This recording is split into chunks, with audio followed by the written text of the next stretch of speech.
दोस्तों आज हमारे पड़ोस में दो देश उनके इतिहास के सबसे बुरे दौर से गुजर रहे हैं। जी हाँ, हम बात कर रहे हैं श्रीलंका और पाकिस्तान की। इनमें से एक हमारे सदर्न कोस्ट पर बसा हुआ है तो दूसरा हमारे नदर्न बॉर्डर्स पर सटा हुआ है। दोनों एक दूसरे से कई हजारों मीलों की दूरी पर हैं।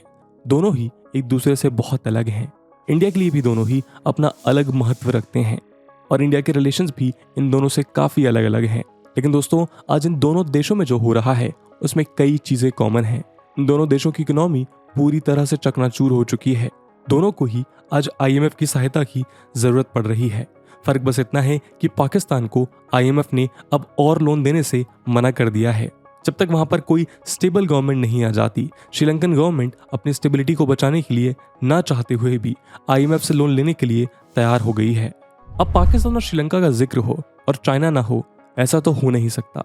आज इन दोनों देशों की जो हालत है उसमें कहीं ना कहीं चाइना का बहुत बड़ा योगदान है और चाइना ही एक ऐसी कड़ी है जो इन दोनों देशों की तकदीर को इंडिया के साथ जोड़ती है।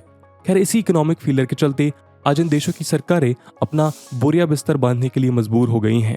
यानी कि ये दोनों जिस क्राइसिस से गुजर रहे हैं वो जितनी इकोनॉमिक है उतनी ही पॉलिटिकल भी, क्योंकि चाहे कोई देश एक डेमोक्रेसी हो या फिर नॉन डेमोक्रेसी, उनकी पॉलिटिक्स उनकी इकोनॉमी के द्वारा ही गवर्न की जाती है। फर्क बस इतना है कि डेमोक्रेसीज में ये थोड़ा ज़्यादा होता है और नॉन डेमोक्रेसीज में थोड़ा कम। दोस्तों श्रीलंका की बात तो हमने आपसे हाल ही के एक वीडियो में की थी, तो आज के इस वीडियो में हम आपका ध्यान हमारे दूसरे पड़ोसी देश यानी पाकिस्तान में चल रही उथल पुथल के ऊपर ले जाना चाहेंगे। शुरुआत तो इस क्राइसिस की भी देश के इकोनॉमिक डिवास्टेशन से ही हुई है, लेकिन दोस्तों इस केस में इकोनॉमी के अलावा ऐसे कई डीप रूटेड फैक्टर्स इन्वॉल्व हैं जिनकी वजह से पाकिस्तान को आज ये दिन देखना पड़ रहा है। आपको बता दें कि 1992 में मार्च के महीने में इमरान खान की बदौलत ही पाकिस्तान ने इतिहास रचते हुए पहली बार वर्ल्ड कप जीता था। यानी कि इतिहास रचने की उनकी ये आदत बहुत पुरानी है और उनकी इसी आदत का असर हमें आज पाकिस्तान की पॉलिटिक्स और इकोनॉमी पर नजर आ रहा है। और ऐसा हम क्यों कह रहे हैं, इसका जवाब आप इस वीडियो के अंत तक अच्छे से जान चुके होंगे। आज की वीडियो में हम इन सभी रहस्यों से पर्दा उठाएंगे। आज की वीडियो में हम पाकिस्तान में चल रहे इसी ब्लंडर को डिटेल में समझने की कोशिश करेंगे। आज हम देखेंगे कि इस सब की शुरुआत आखिर कहां से हुई, क्यों हुई और अभी आगे क्या मोड़ ले सकती है। तो चलिए इस डिस्कशन को आगे बढ़ाते हैं। नमस्कार दोस्तों, मेरा नाम है आदर्श और स्वागत है आपका स्टडी IQ में। आगे बढ़ने से पहले मैं आपको बता दूं कि अब स्टडी IQ के किसी भी शानदार कोर्स को परचेज करने से पहले, चाहे वो UPSC एग्जाम हो, स्टेट PSC हो, जुडिशरी एग्जाम्स हो या फिर हो बैंक PO का एग्जाम, आप यूज कर सकते हैं कूपन कोड आदर्श33, जिससे आपको मिलेगा फ्लैट 33% डिस्काउंट स्टडी IQ के सभी कोर्सेज पे। बाकी के अपडेट्स के लिए आप मुझे मेरे सोशल मीडिया हैंडल्स पे भी फॉलो कर सकते हैं। तो हमने पहले भी कई वीडियोस में पाकिस्तान की क्रम्बलिंग इकोनॉमी के ऊपर चर्चा की है। आज भले ही इमरान खान इसको पूरी दुनिया की गलती बताएं, लेकिन इसके पीछे असल में वही जिम्मेदार हैं। जी हाँ, वही इमरान खान जो एक समय पर पाकिस्तानी क्रिकेट टीम के सुपरस्टार हुआ करते थे, लेकिन आज 2022 में वो पाकिस्तान की इकोनॉमिक मैनेजमेंट की पिच पर हारते हुए नजर आ रहे हैं। दोस्तों वर्ल्ड बैंक की रिपोर्ट्स के मुताबिक अगर हम पिछले 2 दशकों में पाकिस्तान की पर कैपिटा GDP को ट्रेस करें तो 2008 की फाइनेंशियल क्राइसिस के अलावा वो जनरली हर साल एक पॉजिटिव ट्रैक पर रही है। लेकिन अगर पिछले 4 सालों को देखें तो जब से नवाज शरीफ की गवर्नमेंट को आर्मी के द्वारा हटाया गया और उनकी जगह इमरान खान को प्राइम मिनिस्टर बनाया गया, तब से लगातार पाकिस्तान की पर कैपिटा GDP में हमें एक फ्री फॉल देखने को मिल रहा है। पिछले 3.5 साल में पाकिस्तान की पर कैपिटा GDP अपनी 1/3 वैल्यू खो चुकी है और पाकिस्तान के इतिहास में पहले ऐसा कभी नहीं हुआ है। उसी तरह अगर हम उनकी करेंसी की वैल्यू को देखें तो जब इमरान खान पावर में आए थे तब 118 पाकिस्तान रुपीस $1 के बराबर हुआ करता था, लेकिन आज वो 180 रुपीस पर $1 के लेवल पे पहुंच गई है। उसी तरह अगर पाकिस्तान की स्टॉक मार्केट को देखें तो आप जानकर चौंक जाएंगे कि कराची स्टॉक एक्सचेंज आज तक अपने 2017 की वैल्यू को वापस अचीव नहीं कर पाया है। गवर्नमेंट का बजट डेफिसिट बढ़ता गया है, यानी गवर्नमेंट का एक्सपेंडिचर और उनकी इनकम के बीच का बड़ा मिसमैच रहा है। उसी तरह उनका ट्रेड डेफिसिट भी बढ़ता गया है और उनके इंपोर्ट्स उनके एक्सपोर्ट्स से ज़्यादा हैं, जिसकी वजह से उनके फॉरेन रिजर्व्स भी खत्म होते गए हैं। अब ऐसे में इमरान खान ने इकोनॉमिक मैनेजमेंट को डिसिप्लिन करने के बजाय उल्टा उसको मिट्टी में ढकेल दिया। उन्होंने लोगों के लिए एक के बाद एक सब्सिडी स्कीम्स लॉन्च की, जिसके तहत लोगों को उनकी ग्रोसरीज और फ्यूल्स पर हैवी डिस्काउंट्स दिया गया।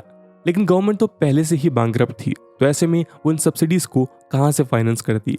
तो अब इस केस में दूसरे देशों से और फाइनेंशियल इंस्टीट्यूशन से लोन लेना शुरू कर दिया।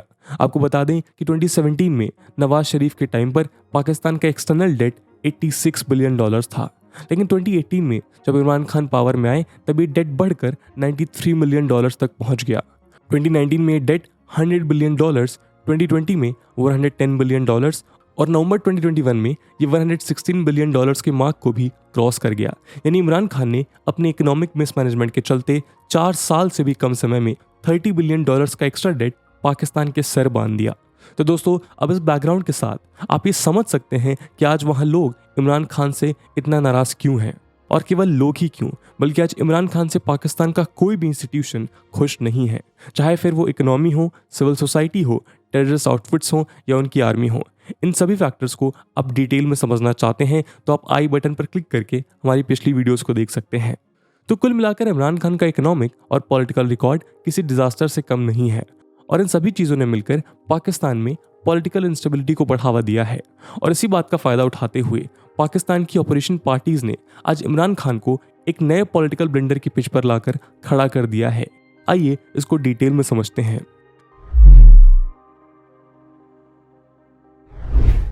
दोस्तों, ये तो पाकिस्तान के पॉलिटिकल ओशन की लहरें इतिहास में कभी भी शांत नहीं रही हैं, लेकिन पिछले कुछ हफ्तों से उन्होंने एक नए और पहले से भी ज्यादा खतरनाक बाउंडर का रूप ले लिया है।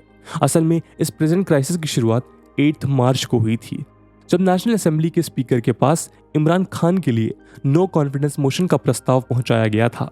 आपको बता दें कि इससे पहले पाकिस्तान के केवल 2 प्राइम मिनिस्टर्स, जो कि 1989 में बेनजीर भुट्टो और 2006 में शौकत अजीज के खिलाफ ये प्रस्ताव लाया गया, लेकिन वो दोनों ही इससे बच निकले। अब अगर इमरान खान के खिलाफ ये मोशन पास हो जाती तो वो पाकिस्तान के इतिहास में नो कॉन्फिडेंस मोशन को लूज करने वाले पहले पीएम होते, लेकिन फिलहाल उन्होंने ऐसा होने नहीं दिया। आप सोच रहे होंगे कि ऐसा क्या हो गया, आइए देखते हैं। दोस्तों, ये नो कॉन्फिडेंस मोशन का प्रस्ताव एक लोकल मूवमेंट पीडीएम यानी पाकिस्तान डेमोक्रेटिक मूवमेंट के चीफ मौलाना फजल उर रहमान के द्वारा रखा गया था। पीडीएम की स्थापना इमरान खान के खिलाफ खड़ी सभी पार्टीज को एकजुट करने के लिए हुआ था। इनके साथ आज पाकिस्तान की सभी मेजर पॉलिटिकल पार्टीज मिली हुई हैं। इन्होंने इमरान खान के इकोनॉमिक मिसमैनेजमेंट और फॉरेन पॉलिसी के फेलियर का सहारा लेते हुए प्रस्ताव जारी किया था। उनका कहना था कि इमरान खान ने चाइना के साथ पाकिस्तान की फॉरेन पॉलिसी को स्पॉइल किया है।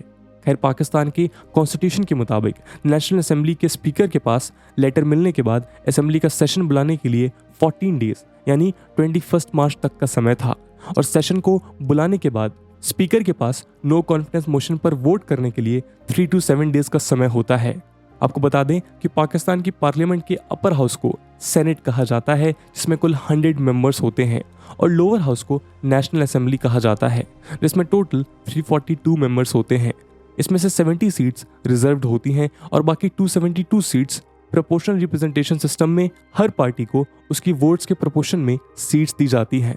खैर, इस नो कॉन्फिडेंस मोशन में इमरान खान को हराने के लिए 172 वोट्स की जरूरत थी, लेकिन अपोजिशन का कहना था कि उनके पास 177 वोट्स हैं। इसमें से 161 वोट्स सभी अपोजिशन पार्टीज के हैं, जिसमें 2 मेन पार्टीज हैं, पाकिस्तान मुस्लिम लीग नवाज और पाकिस्तान पीपल पार्टी यानी पीपीपी। बाकी बचे हुए 16 वोट्स में कुछ वो हैं जो इमरान खान के सपोर्ट से पीछे हट गए और बाकी इंडिपेंडेंट हैं। रिपोर्ट्स के मुताबिक पिछले कुछ हफ्तों में लगभग 24 लॉ मेकर्स ने इमरान खान की पार्टी को क्विट कर दिया, और इसलिए इस पूरे नंबर गेम का पासा इमरान खान के खिलाफ पलट गया। वो समझ गए थे कि अभी उनका बचना नामुमकिन है। इसी के चलते सबसे पहले 21 मार्च को ओआईसी की मीटिंग का बहाना करके असेंबली को टाल दिया गया, और फिर 25 मार्च को इस मोशन को बिना टेबल पर लाए असेंबली को एक पीटीआई लॉ मेकर की डेथ की वजह से अर्जेंट कर दिया गया।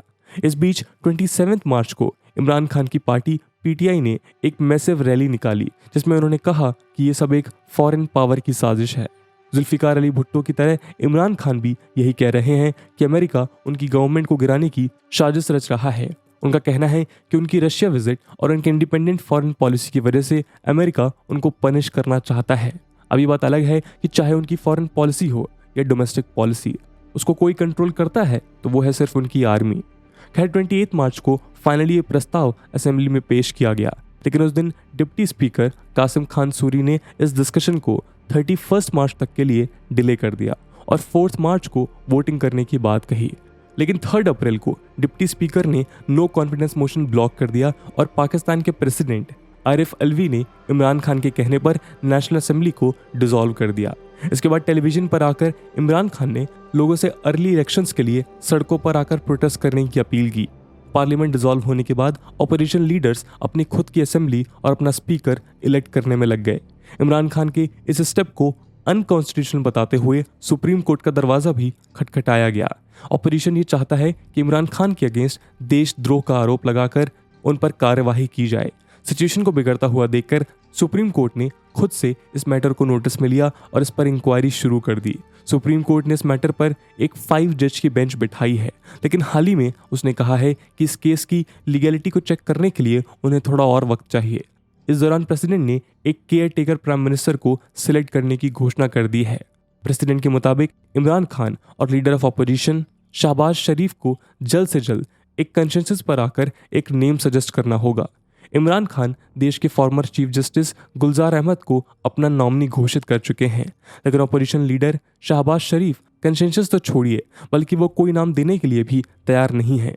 ऐसे में पीटीआई ने साफ कर दिया है कि अगर अगले 7 दिन तक शहबाज शरीफ कोई नाम नहीं देते हैं तो इमरान खान के नॉमिनी को केयर टेकर पीएम डिक्लेयर कर दिया जाएगा।